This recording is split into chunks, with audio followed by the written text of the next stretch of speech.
Hi, I'm Chris Sarandon, and welcome to Cooking by Heart, where we revisit the vivid memories of the food we grew up with. I couldn't believe the tastes and the flavors. Lydia Bastianich. Hi, Chris. Susan Sarandon. And the people and the stories attached to that time in our lives. I was the one sort of like mommy dearest. He'd order one side of the menu, eat that. And then when he'd finished eating that, he'd order the other side of the menu. I'd eat all of that. Emptied the kitchen. My guest today is Vice Chairman of NBC Universal, Bonnie Hammer. Bonnie began her producing career at Boston's PBS station and then moved to New York City as a program executive for Lifetime Television, where she produced several award-winning documentaries. She then moved to Universal Television, which led to an unlikely pairing with World Wrestling Federation's Vince McMahon, which ultimately transformed the WWF into a cultural phenomenon. I hope we're going to be able to talk about that some today. She then moved to the Sci-Fi Channel, becoming its president, and subsequently doubling its ratings. When NBC and Universal merged, she became president of USA Network, resulting in USA being ranked the #1 cable network for an unprecedented 8 years. She later took on leadership of the new studio, Universal Cable Productions, and in 2019, she led the creation of the management team of the streaming service Peacock. Awards for her social activism in combating hate and discrimination are way too numerous to mention, and her recent book, 15 Lies Women Are Told at Work and the Truth We Need to Succeed, and I'm holding up the book for you folks. It has been hovering on bestseller lists everywhere, lauded by the New York Times as the queen of cable and hailed as the most powerful woman in entertainment by the Hollywood Reporter. Bonnie started her television career picking up dog poop on the set of a children's show. On that note, I'm very proud to introduce Bonnie Hammer. Hi, Bonnie. Hi, Chris. It's great to be here. And yeah, starting and ending with poop is, my life. Exactly. Still have 2 dogs, and good thing I liked dogs when I took that first job. Exactly. So we always start the show with the word provenance, where we're from, because it has so much to do with the food we grew up with and also where we come from. What's your provenance? Queens? I am Brooklyn born. Lived there till I was just about 6. Then my parents moved to Queens. Basically an echo community, though now little split levels rather than attached houses. Right. My father was Russian, or I should say Ukrainian Jew. Mm-hmm. Came over when he was a kid, and my mom was first generation, but also from Russia. Right. Who was the cook in the house? Oh, that's stretching the word, if you will. My mom was pretty much the caretaker, and she was, in fact, the cook. Yes. But being brought up kosher, where every meat you put in your mouth really lacked in flavor because they would kosher the food pretty much themselves, left a bit to be desired other than some Yiddish classics, whether it's a great chicken soup or potato latkes or matzah brie. I would say my love of food did not start in my parents' home, even though it was a way we all got together, and they couldn't be more generous when people came over, whether it was 3 times the number of bagels or bialys or lox, cream cheese, whatever it was. Right. It was always tons of it because I didn't believe in ever letting anybody leave hungry. Yeah.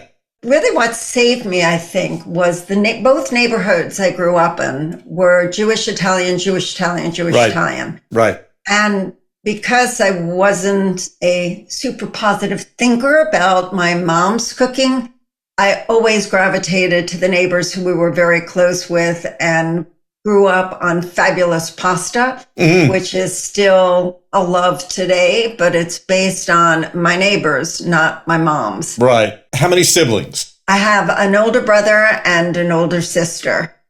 Older sister adopted older brother, 3.5 years older than me. He's never really been a foodie. He didn't turn into being a foodie, but I would say Dale and I really love really good food, but your husband, that Dale, comes pretty much from eating out or learning once I got out of the house how to attempt to cook. Right, right. One of the things that interests me also, I had Hal Linden on the show a couple of seasons ago, and he talked about growing up in a kosher home. But when you say your mom was koshering the food, exactly what was she doing? They basically salt it. You take a piece of steak. I mean, most of the time they went to a kosher butcher. Right. So if they got steak or hamburger or chicken, whatever it was kosher. But if they weren't quite sure, they would literally soak it in kind of a salt and water mix that just kind of pulled out all the flavor. I don't understand the process. Brining, I ran away as soon as I could. And so the meals often consisted of overcooked meat, overcooked vegetables, what have you. What was the conversation around the dinner table? Talking was important. It was really what happened during the day. It was interesting.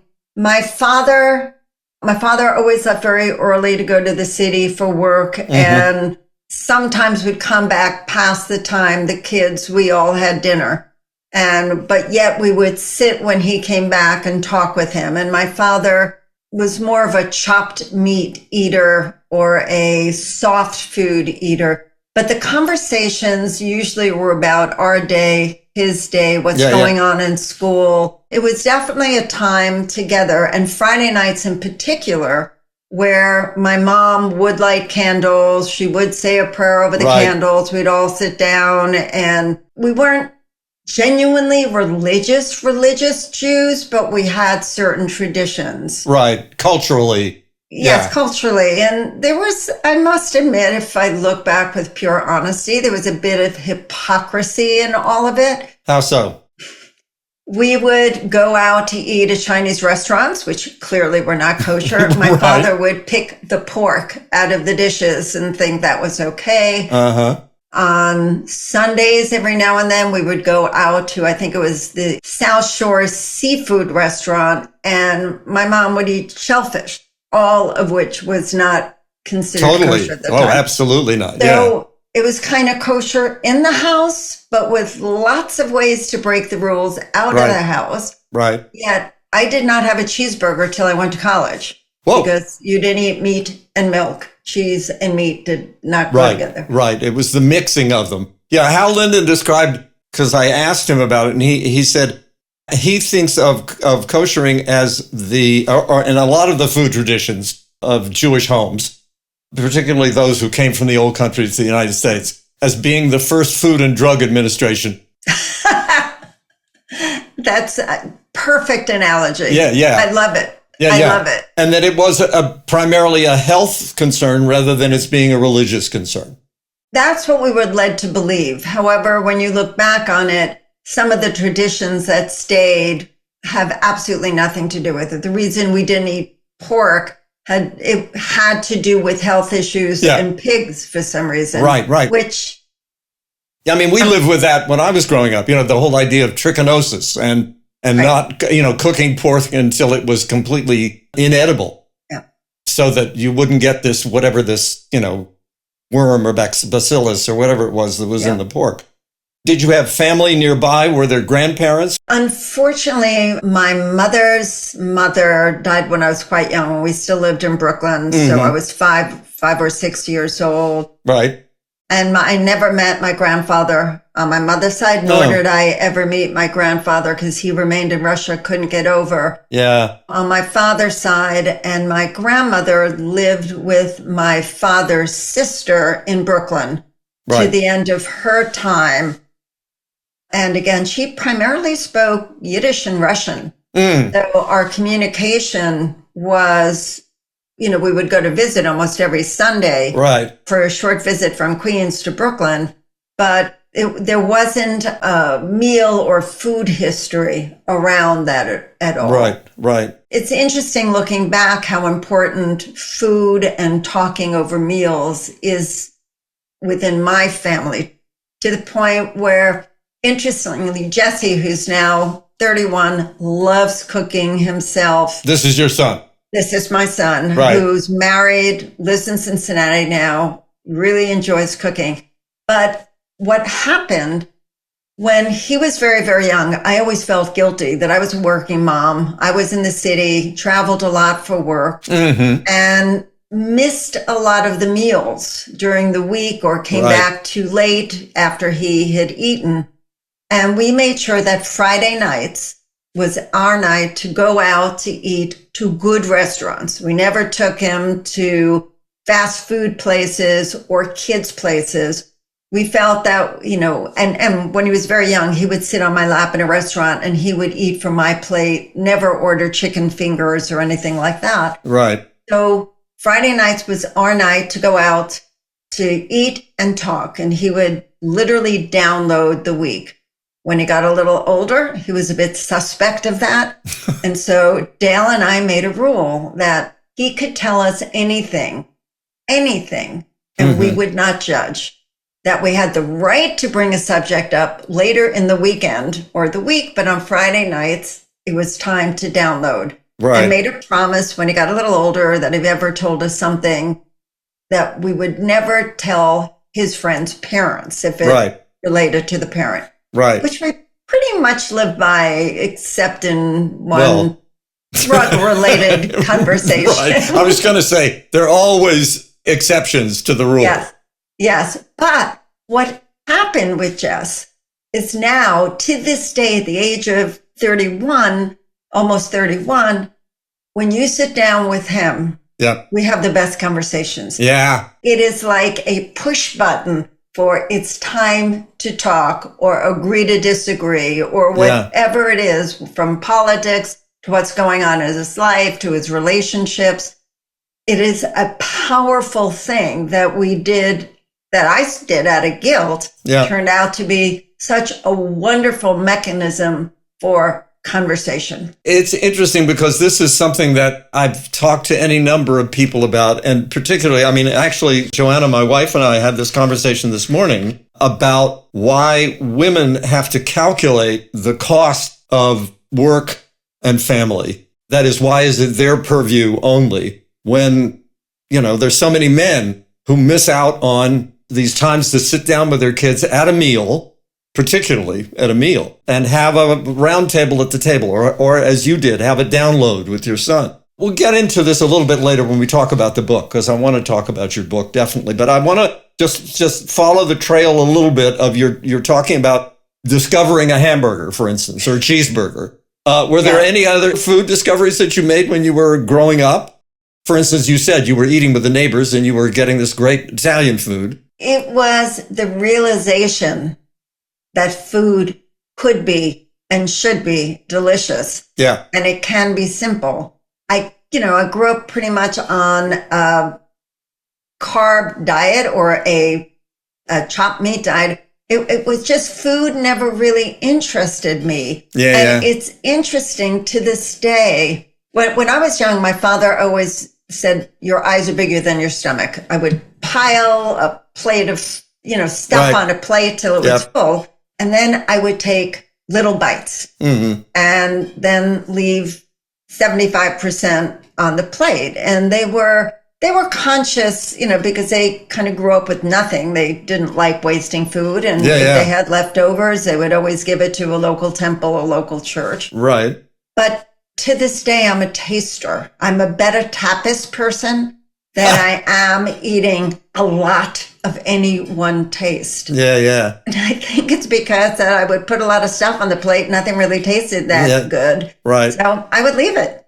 And it's probably healthier in many ways. Well, something, when I think of my own body, I've always been very slender. And I'm sure it's because of organic eating patterns. That is not a conscious thing as much as once I'm done with the flavor, I'm done. You're done. Yeah. That makes perfect sense. Any other places that you guys went out to eat other than Chinese? We did Chinese. We did seafood. You talk about going away to college, and that's where you discovered what? Cheeseburgers? What else? Also, that's the only time in my life I put on weight because, again, I didn't love the food in the college dormitories. So I would eat their desserts or go out to Baskin Robbins and eat ice cream, and we'd pile in ice cream, or we would have hamburgers and beer. Right. And I was one of those absolute examples of, what was it, freshman 20 or freshman 10. Yeah, yeah. And that was the only time in my life I had weight on me that I didn't understand. And then the good thing about it, when I went back my sophomore year, my mom allowed me not to sign up for dorm food. So I could go wherever I wanted to locally, and happily in Boston, right on Bay State Road, there were a couple of very inexpensive but good little diners where you could get a really good cheeseburger or omelets, scrambled eggs. Yeah, yeah. And oddly, that became a go-to. Really good scrambled eggs, omelets, Yep. nice little cheeseburger, and spaghetti. Yes. Interestingly, I'm going to kind of draw a little parallel because often when I've done shows, for instance, in New York, and you're like between a matinee, say, and you're looking for someplace to eat, you don't want to go to fine dining. You want to eat someplace quickly and get back to whatever it is, back to the dressing room and relax a little bit. And I've always been, and I grew up in a restaurant, but that was not a fine dining restaurant, Right. that there's something very comforting about diner food. Well, it's, Really comforting. first of all, there are options. Yeah. So many options. Yes. And Right. you don't have to take it too seriously. And you can find, especially in between, if you're taking a break and you have another performance, there's only so much you can or want to eat to make sure you kind of don't get on that stage and go, oh my God, what did I do to myself? Yeah, right. I'm nodding off. Yeah. So then after you finished college, you stayed in Boston Yeah. and did you get the job right away at WGBH? Oh, no. It was interesting. So, Oh, is this the dog poop story? yeah, I got married first time around very young. Yeah. I was 19 years old. How my parents allowed me to do that, to this day, I don't know. Really a lovely, lovely man, an architect. So I was married in my junior year in college. Oh, Very young, finished college, and basically he was working. Right after college, I took a couple of jobs in photography. My background actually was still photography, which is how I indirectly got into media. right. And reminding my viewers and listeners that Bonnie is still an accomplished photographer who's been very presented kind. sort of all over the place. Hopefully that will be part of the next chapter. Well, there we go. Yeah. At any rate, so go ahead. So what ended up, I was in regular hour jobs, working in one photo studio, different places where I had time, where Mark was a young up and coming architect who spent many more hours at the firm or firms he worked for. And that's when I actually started to learn how to cook. That's when I bought, I think it was The Joy of Cooking. Oh, yeah. My first silver palette cookbook. Yeah. I had time, and I think I so wanted to impress him at the age of 19, 20 years old that I actually knew something other than a bagel, Yeah. that I had taught myself how to cook. And so I used the time of a basic job during the day, coming home and making dinners, learning from recipes. And as a detail person and a fanatic, I could not cook without following a recipe. And what I did was I followed the recipe to the T the very first time. Right. Could figure out what I liked, what I didn't, follow it mostly the next time, and then never looked at it again. And then, yeah. I'm not a good beginner in terms of conceptualizing something and pulling things out of the fridge. Like I tease Dale, my husband, my present husband now for 34 years, that he's a peasant cook. He calls it rustic. I call it peasant. Right. Where he can take anything, what's left over, what's fresh, whatever in the fridge, throw it into a big stew pot and makes a meal. I still need the basics of a recipe before I can move forward comfortably. And it's also interesting to me that, and I don't know if and this is nature or nurture in a way, where that comes from, because I have 3 kids and all of them are great at doing the very thing that Dale does. They're recipe people in some respects. They have what I call the equivalent of a green thumb in the kitchen. I marvel at it because I know that they were surrounded by food when they were growing up. I cooked, their mother cooked, but they also have an interest in it. They love it. They love to do it. And I admire that about people, but at the same time, I'm like Dale. Mm-hmm. In that I've very few recipes that I follow. And I wish I did more in a way because it provides a consistency that you know when you're getting a dish that it's going to be amazing, whether it's something that you've created through a recipe or not. You know, there's consistency. Well, there may be consistency, but Chris, we've had the pleasure of eating at your place a couple of times over the years. And I would say whether you're consistent or not, you're delicious. Thank you. So we have never walked away with anything other than, I wish we could cook like that. Or that was so good and so fun.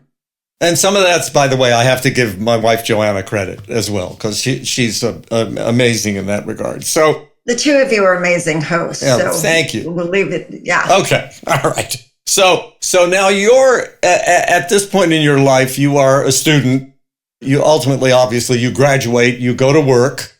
Right. You are presented with a time in your life where you are hoping to become a photojournalist. That's what I thought I wanted. Right. I love photography, and I didn't like commercial photography. Right. To me, it was fake. It was set up. It was product enhanced with glycerin. It was artificial lighting. Everything about it seemed made up to me. Yeah. And it was a great craft, but wasn't what I liked. I started in a commercial photography studio.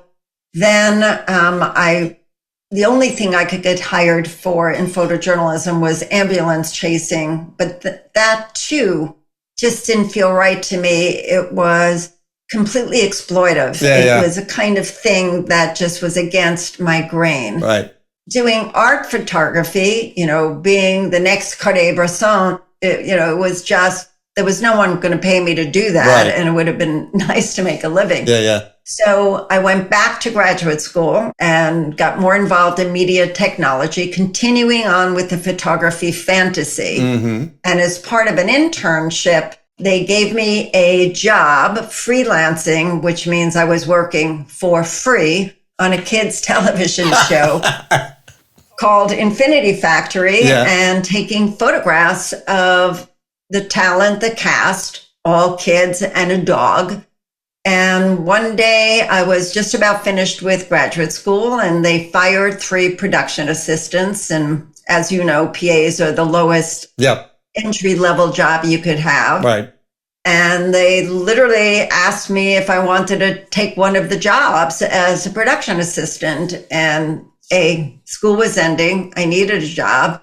And I said, and I'd never been in a TV studio before. And I said, sure, why not?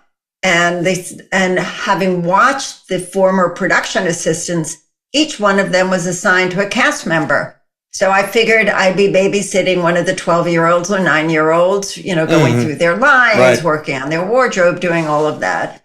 What they didn't tell me was as the newest and the youngest production assistant, I got the dog. I got Winston.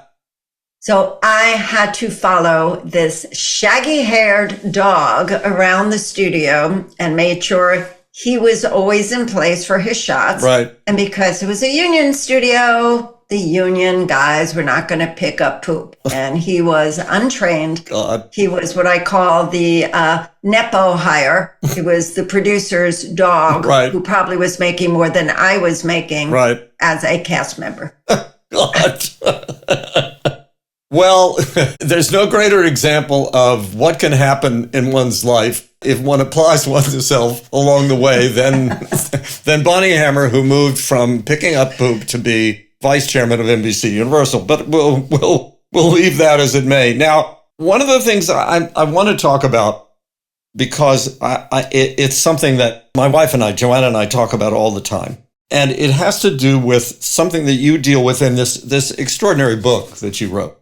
Okay, first of all, I want to recommend this to all my listeners and my viewers, not just as a book for women who are going into the executive mainstream, but also to people in general, because there's some great advice in here for all of us about human relations. And one of the things you talk about dreams. And the living example is you talking about the fact that you had photojournalism as your dream job, okay, going forward. But that somewhere along the way, you adapted and moved on into something else. And you talk about in the book that a dream that promises to get you your destination in half time is an illusion. Yeah. And one of the things that I have been very much thinking about lately, and we talk about constantly at home, is that there's a lost generation in terms of the work ethic, that shortcuts, that in my business, for instance, people go into it because they want to become famous, not because they want a career in doing it. Now, can you talk a little bit about this subject that sort of, to me, is one of the overriding themes in your book, about how to navigate not only for women in executive life, but also in all of our lives? There are a couple of things you mentioned that kind of all feed together. And I think for this generation that's growing up, that I write about in the book with some real specific advice about how to get around it. Yeah. There are three things here. One is we've been brought up believing that we should follow our dreams, that whatever we believe or what we were told when we were kids, or the fantasies we would see in movies and television, the superheroes, whatever it was, that those are all real possibilities for us to attain, and almost instantly without the work you need to put in it. But the fallacy there is you can't be what you can't see, and you can't dream what you don't know. So when you're very, very young, those dreams are fed to us by our parents, by a school teacher, right, by a movie we see, but they're not because we personally are experiencing something early in life that then becomes a functionable passion that we can follow. Right. Then, even if you do find it, what you're doing is negating other opportunities that may come your way that are broader, more interesting, and you could take it to a different level in your life. Right. But if you don't see it and you don't try it, how can you know if it's better for you? So that's one thing. The other thing that our generation is responsible for, when I grew up, I basically, we had nothing. So I worked from an early age as camp counselor, whatever it was right, that you could do from 15, 16 years old on, et cetera. And it was a work ethic that was just given to me by my background. Yeah, it just existed. I worked in my dad's restaurant. Yeah. Exactly. Yeah. You want to live, you want something extra, your parents aren't going to give you the money, you got to earn it. Right. You got to do something to get it if you want it. Now, what we've done with our kids is created a world that's a little too easy. We've created participation trophies just for showing up at a game. I was just thinking of that. Whether you play, you win, you lose, you get a trophy for participating. Yeah. We created A's for effort.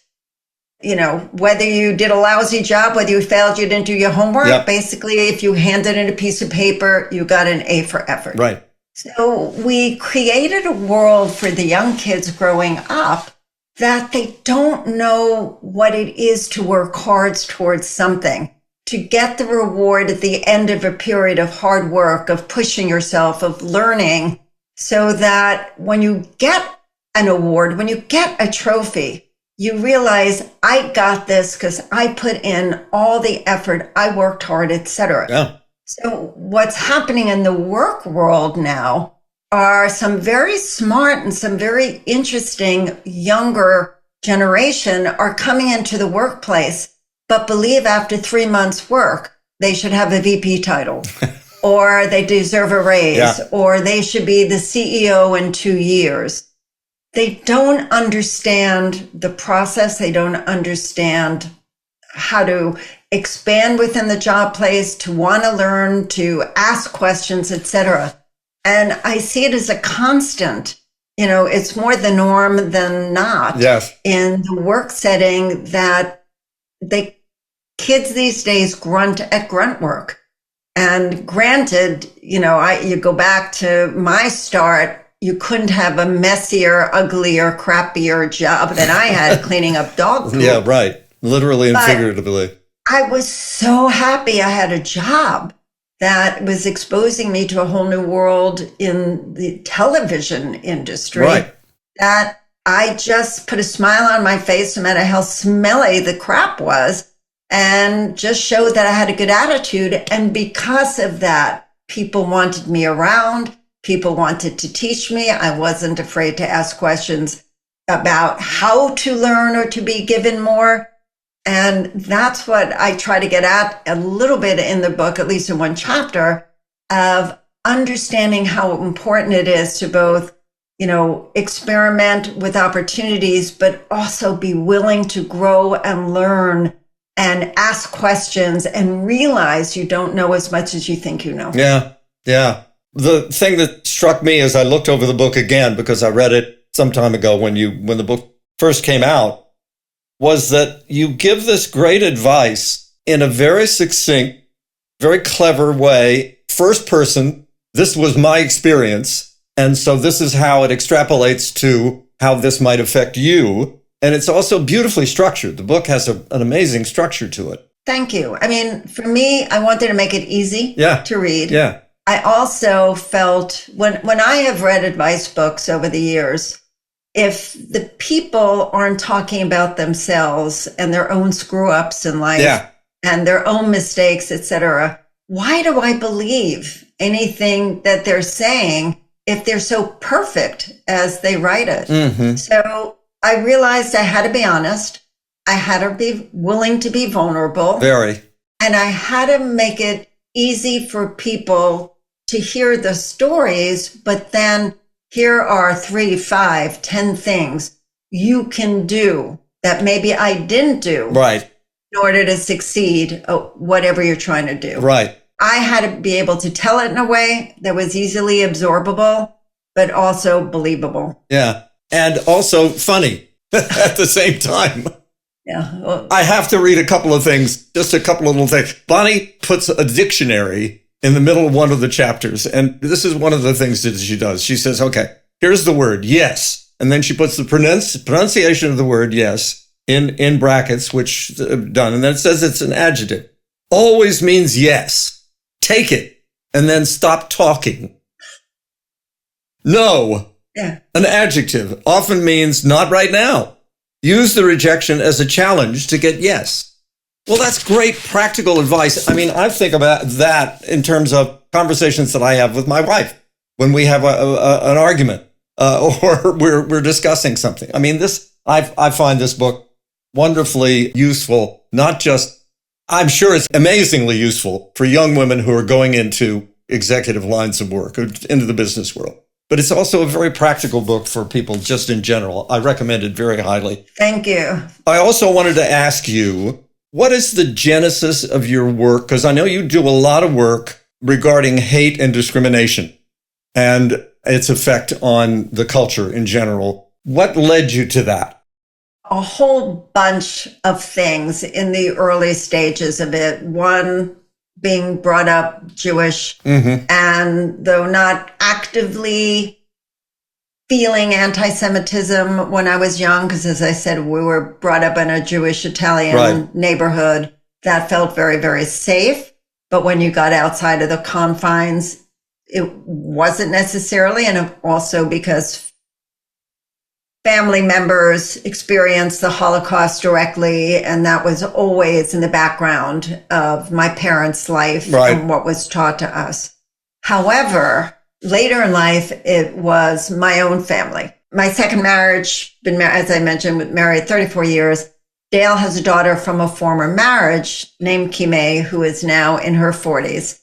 Dale's former wife was Malaysian, half Chinese, half Indian. So Kime came into my life when she was about 6 years old. And it was watching how Kime had to navigate her early life and stories that she didn't tell us till she was probably in her sophomore year of college, when she wrote a chapter for one of her professor's books about isms and about being other in the world that we live in. Yes. And it was a huge wake-up call. But the first piece of it came when we were, as a family, Jesse was in a stroller. Kime must have been about 14 years old. And I bumped into a colleague from my first TV company that worked in Boston. Actually, it was the second. It was WCVB, the ABC affiliate in Boston. And Jill was the head of marketing, and I hadn't seen her for many, many years. And we're waiting to get into a restaurant in Martha's Vineyard. And Kime is kind of rolling the stroller and said, and she said, that must be Jesse. Is that his nanny? And it was the unconscious bias. She meant nothing by it. Right. It was not meant as an insult in any way, but Jill's unconscious reaction to somebody with a different colored skin was literally my wake-up call to, this is going to be a very interesting family concern, right, going as forward, these kids get older. Yeah. And by the way, we all, I include myself, do this. Unconsciously, we make judgments based on information that is ingrained somewhere down the line, probably when we were younger. Who knows? Culturally, whatever. How does it manifest itself in your life in terms of what you're doing?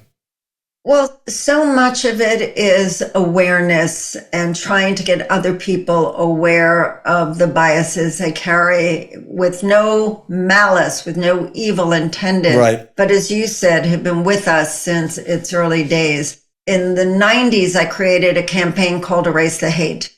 And it was really trying to expose people that what exists out there, what is unconscious, and how one person can change things. And then I created a bunch of documentaries, first with Lifetime, then with USA, was called It Just Takes One, and how individuals have gone out of their way to do something. Right. Like Savion Glover did a tap dance to erase the hate. Edward James Olmos did a talk about, I hate the word hate.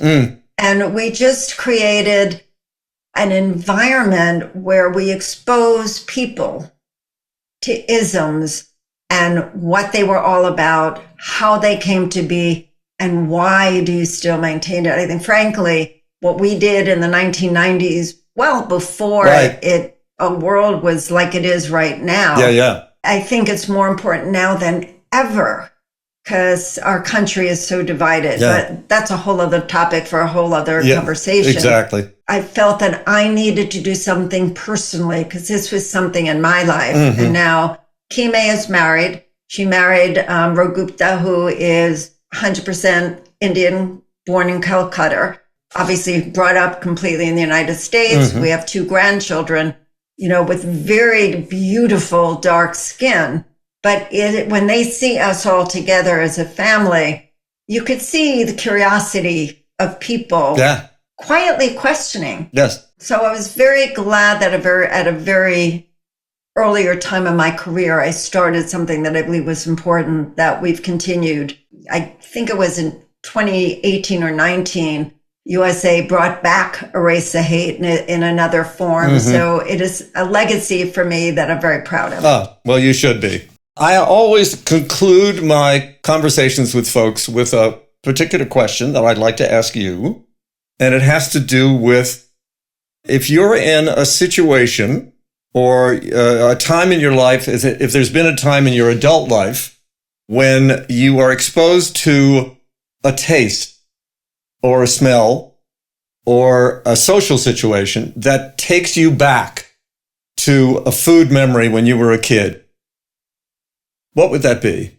There's one very, very specific thing that it's an odd one. As we talked about, my mother was a terrible cook. Yeah, right. However, However, my mother always ground her own coffee beans. Oh. So I would wake up every single morning to the smell of fresh. I would hear the sound and smell fresh coffee. Right. Now, if I go into a place where they're grinding in the old-fashioned way, it just brings back my whole childhood. It almost being an alarm clock, and probably my judgment of what is good and bad coffee. I can always tell if it's fresh ground or not. Right. That will stay with me forever. You just stimulated that in me just by your description of it. And I didn't grow up drinking coffee, but just the idea of, I do remember at my father's restaurant making coffee in the morning. There was a time when I had to go to the restaurant and help my uncle open, and we would make coffee in these huge urns. And there was something about that smell that was so evocative and so exotic in a way. Yes. And for someone who my mom didn't go to, it just wasn't in her ability to want to do things completely from scratch. She did a couple of things like a filter fish or stuff that were within her yid world. But the coffee beans to me just don't give me watered down coffee. Instant coffee never existed. But fresh ground. Oh, yes. Well, with that, a very evocative memory, I want to thank Bonnie Hammer for joining me on Cooking by Heart. Thank you so much, Bonnie. Such a pleasure. Always fun. Look forward to more. Thanks. Bye-bye.